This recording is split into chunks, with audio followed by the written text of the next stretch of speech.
መሐመድ ዑመር ጋዳፊ ስለ መንግስቱ ኃይለማርያም ማሞ ተናገሩ። ኮሎኔል መንግስቱን ወደው ነበር። ብዙ እንደሚባለው አምባገነን አልነበረም። ኮሎኔል መንግስቱ ጋር በፈረንጆቹ 1988 አዲስ አበባ ላይ በዝግ መድረክ ነበረን። አፍሪካ ጥምር ጦር ለማቋቋም በቀይ ባህር ዳርቻ ያሉ ሀገሮችን ለመቆጣጠር አስበን ነበር። መንግስቱም እሺ ብሎ ተስማምቶ ነበር። ወዲያው ግን ለመንግስቱ የቤት ስራ ተሰጠው። በኢትዮጵያ የመሰነጣጠቅ ፖለቲካ ተጀምሯል።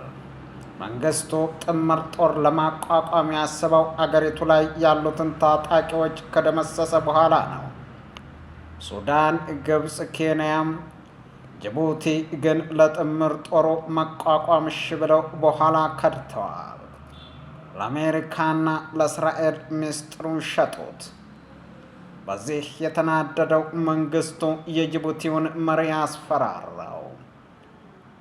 እንዴት የምዕራባውያን ጦር በጅቡቲ ከሰፈረ አልለቅህም የሚል ነበር ማስፈራሪያው። በወቅቱ መንግስቱ ከምዕራባውያን ጋር ጥል ስለነበረ ያጣላቸው እሱ ጅቡቲ ላይ መጥተው ለመስፈር ፈልገው እሱ አይቻልም ብሎ ጅቡቲን ማስፈራራቱ ነው። ፈረንሳይ ከጅቡቲም አልፋ ማሊ፣ ጊኒና ኒጀር በቅኝ ግዛት እየገዛች ነበር። መንግስቱ ለአንድ ጊዜ ከሁሉም ተጣላ። ሱዳን፣ ግብፅ፣ ጅቡቲ፣ ኬንያም ሲአይኤ፣ ሞሳድ መከሩበት። ያኔ እነ ሱዳን፣ እነ ግብፅ፣ እነ ኬንያ፣ እነ ጅቡቲ ኢትዮጵያ ውስጥ መንግስቱን ለሚዋጉ ኃይሎች ድጋፍ ያደርጉ ነበረ። እኔ ሱዳንን ተይ ብያት ነበረ። መጨረሻ ላይ ግን ሳናስበው መንግስቱን አስወረዱት። ሩሲያ ግን ያኔ ኢትዮጵያ ጎን ስትሆን እንዲህ እንዳሁኑ አቅም አልነበራትም። እስራኤል በፍልስጤማዊ ላይ የምታደርሰውን ግፍ መንግስቱ መቃወሙ ነው ያስጠመደው።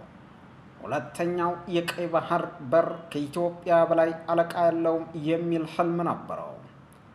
አሜሪካና አጋሮቿ ግን ጅቡቲና ኬንያ መጀመሪያ ይዘዋል። ሱዳን በግብፅ ተሸውዳ ለሽምቅ ተዋጊው ማሰልጠኛ ማዕከል ተደርጋ ነበር። ሁለት ጊዜ የእኛ ጀቶች ከሊቢያ በረው ድብደባ አድርገው ነበር፣ ግን የተባለውን ውጤት አላመጣም። ጓድ መንግስቱ እንዲህ በቀላሉ የሚበግር አልነበረም።